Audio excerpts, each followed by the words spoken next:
students.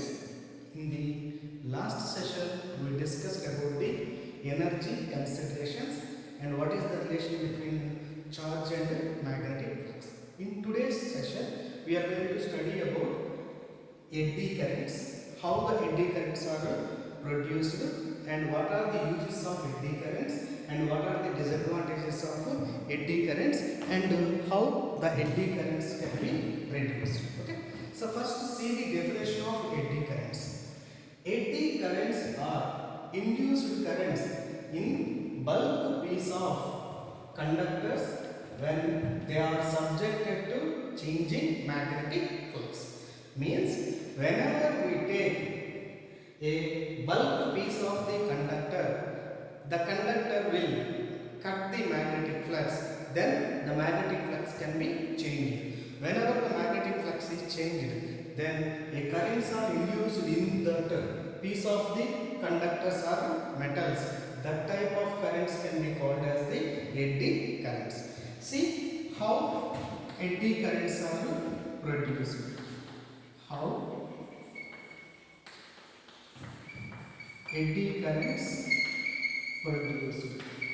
Here definition is important for one more question.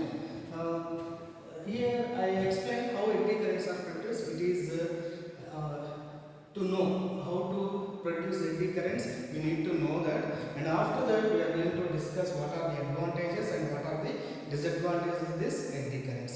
So first know how the eddy currents are formed. Here I consider it is a metal plate. You can take aluminum, copper like that. Generally we take this is the copper metal plate can be taken.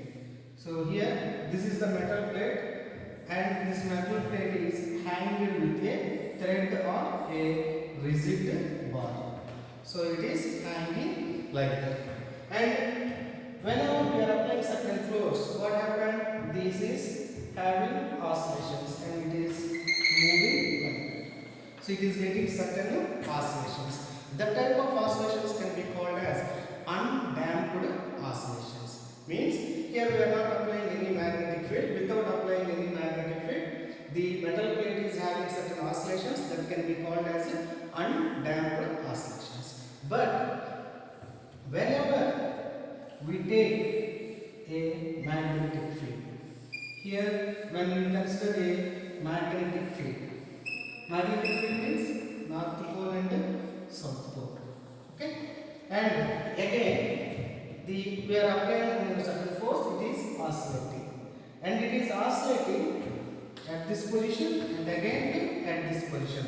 So this is in between the poles and coming out from the poles, and here also coming out from the poles. So like that it is oscillating in this manner. But whenever we are applying the magnetic field, so those oscillations can be called as damped oscillations. Here damped oscillations means here these oscillations are reduced after some time. See here why the oscillations are reduced whenever we apply the magnetic field. Here the reason is nothing but eddy currents.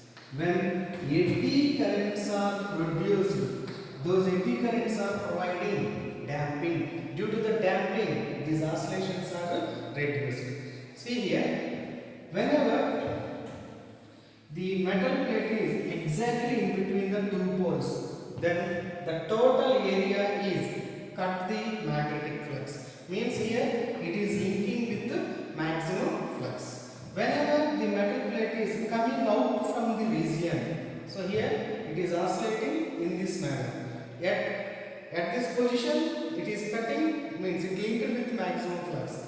Whenever it is coming out, in that case the magnetic flux linking area of the plate is reduced. Due to that flux can be reduced. So what happened? At this position maximum flux, at this position flux is reduced. So what happened? Due to these oscillations, the flux can be changed. When the flux is changed, means according to Faraday's law, an EMF is induced. That EMF causes a current in the plate. That current can be called as eddy current.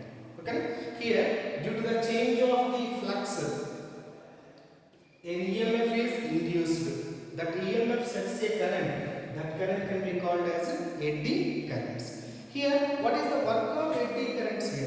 So work of eddy current is nothing but whenever this plate is at this position, cut the flux at this position and at this position, also linking with a small amount of flux. Due to that EMF is induced.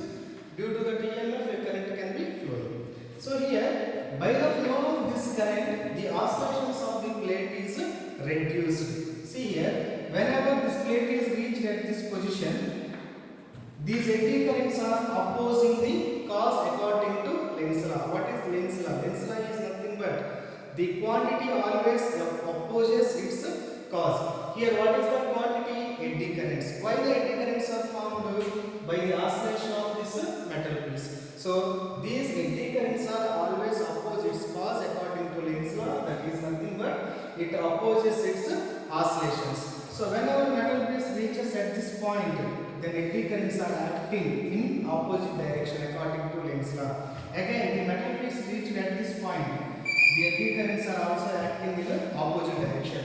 So due to that, here the eddy currents are acting on this metal piece and the oscillations are reduced. That type of oscillations can be called as damped oscillations. Due to the damped oscillations, after certain time, the metal piece means the oscillations of metal piece is reduced and coming to a fixed position. Okay, so these are the production of eddy currents and what is the work of the eddy currents? Eddy currents are always producing damped oscillations. And next, how to reduce the eddy currents? To reduce the eddy currents, if we can decrease the area. When we decrease the area of the plate, what happened? Flux linking with the plate is also decreases. When flux linking with the plate is decreases, EMF is decreased. When EMF is decreased, what happened? The eddy currents or induced currents are also reduced. Whenever the induced currents are reduced, then the opposing of the currents are reduced and it is oscillating continuously. So due to that, so we are going to take the plate like this. So whenever we are taking certain slots means we are removing certain parts of the plate. So we take these slots. With the help of these slots, we reduce the area of this metal plate. Whenever the area of the metal plate is reduced, then EMF means flux linking is reduced, then EMF is reduced, and also eddy currents are also reduced. Okay, so this is the concept related to eddy currents, how they are producing. So this is only for your knowing how the eddy currents are produced and how the eddy currents are reduced. Okay, here how the eddy currents are produced? Whenever metal plate is oscillating in between the region, at this position it is linking with maximum flux and it is coming out from the region linking with minimum flux. Due to this flux change, what happened? Due to the flux change, the EMF is induced according to Faraday's law. That EMF sets a current in this metal plate. That current is nothing but eddy current. What is the work of eddy current? Eddy current is providing damping oscillations. What is the meaning of damping oscillations? Means it is the metal plate is taking certain oscillations, but due to the eddy currents, the metal plate does not reach into the extreme position. The eddy currents are opposing the oscillations according to Lenz's law. Due to that, after some time, the metal plate is reached to a fixed position. Okay, now how to reduce the eddy currents? To reduce the eddy currents, we take the slots for the metal plate. Means we are reducing the area of the metal plates. By reducing the area of the metal plates, then the flux linking area will be reduced, then EMF is reduced, then eddy currents are also reduced.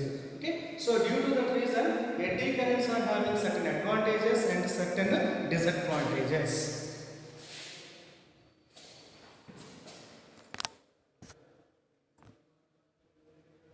Now see the advantages of the eddy currents. Here the advantages of eddy currents are: one is magnetic braking in the trains. To stop the trains, we are going to apply a smooth braking system. The smooth braking is possible with the help of eddy currents. So to stop the trains, we are going to use the magnetic braking. So in the magnetic braking, we are going to take the help of the eddy currents. I already explained you what is the meaning of what is the work of eddy currents. Eddy currents are always oppose the cause. Here, to reduce the speed or to reduce the oscillations, we are going to use the eddy currents. Here, to stop the train, we are going to take the help of eddy current losses. So that is magnetic braking in trains. We are going to take the use of eddy currents. And second one is electromagnetic damping. If you want to reduce the oscillations of any metal piece, we are going to apply the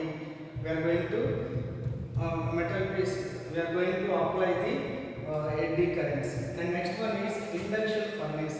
To increase the heat, to develop the heat, we are going to take the eddy currents. All of you know that heat dissipation is nothing but currents. Power dissipation is in the form of the heat. So like that, in the induction furnace, to get the heat, we are going to use the eddy currents. And electrical power meters. Then the electrical power meters, to take the electrical power consumption reading. So there also we are using the electrical power meters. In the electrical power meters, we are using the eddy currents. Okay. So important 2-mark question, that is what are the uses of eddy currents? The uses of eddy currents are, one is magnetic braking in trains, second one is electromagnetic damping and induction furnace, and next one is electric power meters. Okay. So here the eddy currents having more advantages. Okay. So remember these uses of eddy currents. This is the important 2-mark question. Now see the disadvantages of eddy currents. Here, whenever current is flowing through the conductor or in a metal plates, then certain amount of power can be dissipated. We know that the power dissipation in the form of the heat. Similarly, here also, whenever the currents are flowing through the cores or metal plates, then certain amount of the energy can be dissipated. Okay, generally, if you take the transformers or power transforming device, and if you take the dynamo is generating device. In that cases, core can be used. Means a wire is wound on the core. In the core also certain currents can be formed. Those currents can be called as eddy currents.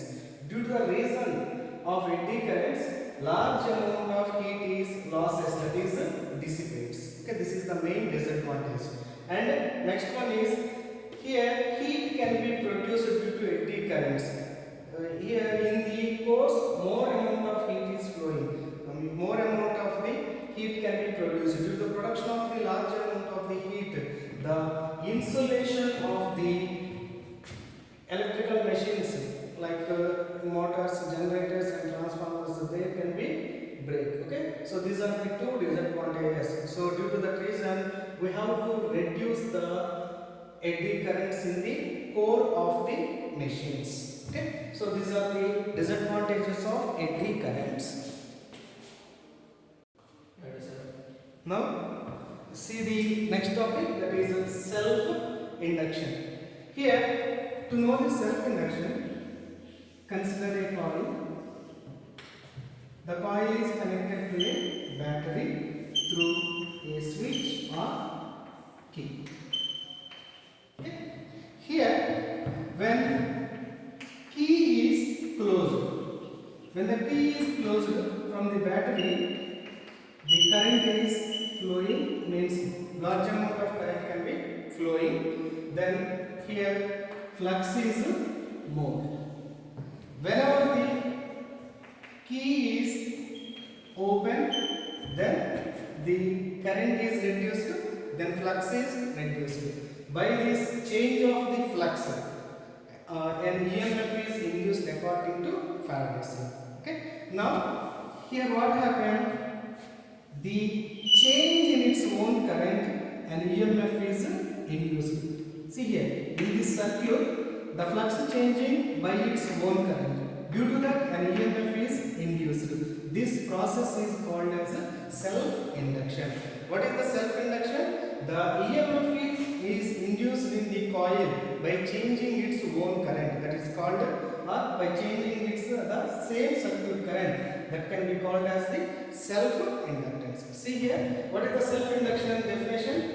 The phenomenon in which an EMF is induced in a coil due to the change of the current through the same coil is known as the self-induction. So here, the self-induction is nothing but the phenomenon in which an EMF is induced in the coil due to the change of the current through the same coil is known as the self-inductance. Okay. So now here we are going to derive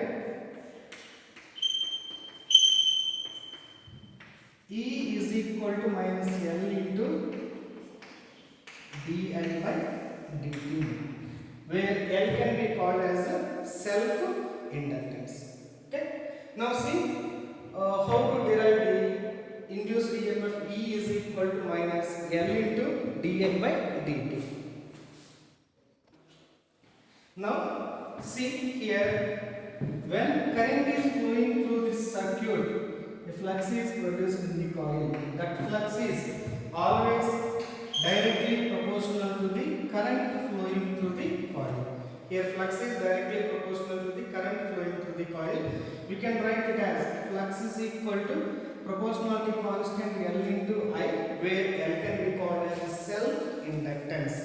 Here, according to Faraday's law, we know that E is equal to minus d phi by dt. The rate of change of flux is nothing but induced EMF in a coil. It is from the Faraday's law. So now substituting the flux value, E is equal to minus d by dt of L into I. That is equal to minus L into di by dt. So therefore E is equal to minus L into di by dt. So this is the derivation for the induced EMF in a coil, where L is known as the self-inductance. Okay, again see the derivation. Here, the flux developed in this coil is directly proportional to the current flowing through the circuit. That is phi directly proportional to the current I, where phi is equal to L into I, where L is a proportionality constant. It is called self-inductance. L is known as the self-inductance. Now, according to Faraday's law, that is, we know that induced EMF is directly proportional to rate of change of flux, that is E equal to minus d phi by dt. Substituting the flux value here, that is E equal to minus d by dt of L into I. So from that, the induced EMF E is equal to minus L into di by dt. So this is the induced EMF in a coil by changing the current in the same coil.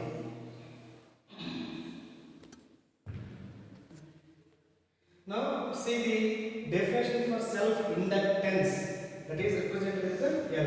Here self-inductance of a coil is the EMF induced in the coil due to unit rate of change of the current in the coil. Here we know that E is equal to minus L into di by dt, where L is equal to EMF by rate of change of current. So from that we are going to define self-inductance. The self-inductance of a coil is the EMF induced in the coil due to unit rate of change of the current in the coil. Here the SI unit of the inductance can be taken as a Henry, and its dimension formula is ml square e power minus 2 a power minus 2. And here we take the definition for Henry. Henry is the unit of the inductance. Now we take the definition of Henry. The definition of Henry is here. Now the definition of Henry can be taken as we know that E is equal to minus L into di by dt. When L can be taken as E by, the magnitude of L can be taken E by di by dt. We said the inductance of the coil is 1 Henry, then an EMF of 1 volt is induced whenever a current flowing through the coil is 1 ampere per 1 second. So that can be called as 1 Henry. So the 1 Henry can be defined as, that is the self-inductance of a coil is said to be 1 Henry. If an EMF of 1 volt is induced in the coil when a current changes at the rate of 1 ampere per 1 second. That is 1 ampere current is per 1 second is flowing through the coil. Then an EMF of 1 volt is induced in the coil. Then the coil is having a inductance of 1 Henry. Okay, this is the important 1 mark definition. In the next session, we are going to derive self-inductance of the solenoid and mutual inductance of the solenoid.